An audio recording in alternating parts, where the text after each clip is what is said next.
आज मी इथे एकदम इन्स्टंट रवा ढोकळा केला आहे. तर हा रवा ढोकळा करण्यासाठी अगदी खूप कमी मिनटं लागतात. अगदी कमी वेळात हा ढोकळा बनवून तयार होतो. तर यासाठी मी ते रवा घेतला आहे, पाणी आणि चवीनुसार मीठ, दही घेतलेलं आहे आणि हे सगळं मिक्स करून आपल्याला फक्त आणि फक्त 10 मिनटं रेस्टला ठेवायचं आहे.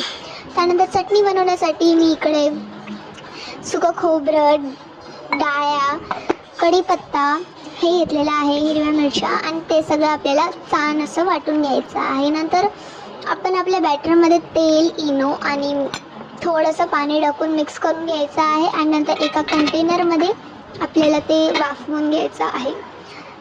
नंतर त्याला तडका देण्यासाठी मी इथे तेल, त्यात मोहरी टाकली आहे, कढीपत्ता टाकून त्याचा तडका मी इथे तयार केलेला आहे.